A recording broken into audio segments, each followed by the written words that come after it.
সেটা হচ্ছে যারা আমাদের বন্ধু দল, তারা সুযোগ পাওয়ার পরে যে পরিমাণ সন্ত্রাস চাঁদাবাজি শুরু করছে, বাংলাদেশের মানুষ অলরেডি তাদের উপর বিরক্ত হয়ে গেছে, অলরেডি বিরক্ত।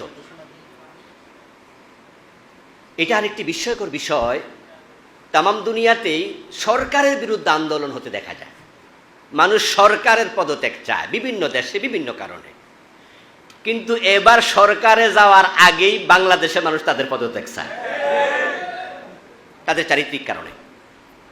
গত কয়েকদিন আগে এনসিপির একটি প্রোগ্রাম ছিল শহীদ মিনারে।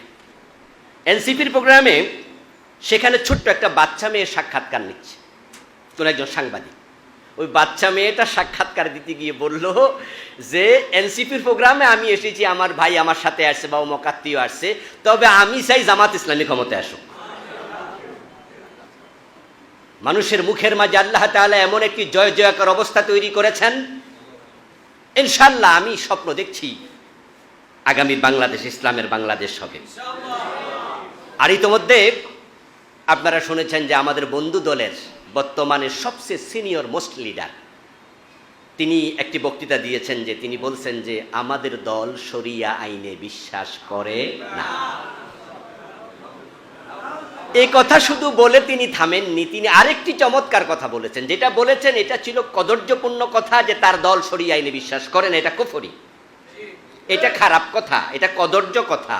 কিন্তু পরের কথাটা ভালো ছিল, সেটা হলো আরেক দল তো আছে ইসলাম চায়, শরিয়া চায়, তারা করুক না। তাহলে তিনি কিন্তু আলটিমেটলি বুঝাই দিলেন যে আরেকটা দল শরিয়া কায়েমের চেষ্টা করছে, তারা করুক। এর মানে হলো ইসলাম কায়েম হোক, আলটিমেট সাপোর্ট আল্লাহ তাদের অন্তর দিয়ে দিচ্ছেন। আগে তো বলতো শরিয়া আইন প্রতিরোধ করা হবে, এখন বলছে ওরা করুক না। তাহলে রাস্তা তো ওরাও দেখাই দিচ্ছে। এখন আমাদের এক হতে দেরি কোথায়? কেন আমরা এক হব না, আমরা কাছে আসব না? বাংলাদেশ জামাত ইসলামীর আমির ডাক্তার শফিকুর রহমান হাফেজাহুল্লাহ, তিনি অসুস্থ আছেন, আল্লাহ সুস্থ করুক, বলেন আমিন। উনার ডাইনামিক নেতৃত্ব এদেশের ইসলাম বিজয়ের পথকে আরো উন্মুক্ত করে দিয়েছে, আরো খুলে দিয়েছে, আর উন্মুক্ত করেছে। আলহামদুলিল্লাহ, উনার ভালোবাসার কারণে, উনার ডাইনামিক লিডারশিপের কারণে এদেশের ইসলামী দলগুলো কাছাকাছি চলে আসছে। আমাদের এখানে ইসলামী আন্দোলনের একজন দায়িত্বশীল কুমিল্লা মহানগরীর সেক্রেটারি, উনি এখানে আছেন, এনাম ভাই না? দেখেন যে উনাদের দলের একজন লিডার, ভালো আলেম, মাওলানা রেজাউল করিম আবরার, আমার বন্ধু মানুষ, খুবই কাছের মানুষ। আমিরে জামাত আবরার ভাইয়ের কাছে পর্যন্ত ফোন করে। আবরার ভাই একাধিকবার আমাকে বলেছেন, ফখরুদ্দিন ভাইকেও বলেছেন, যার কারণে বাংলাদেশের ইসলামী দলগুলো এতটা কাছাকাছি এসেছে।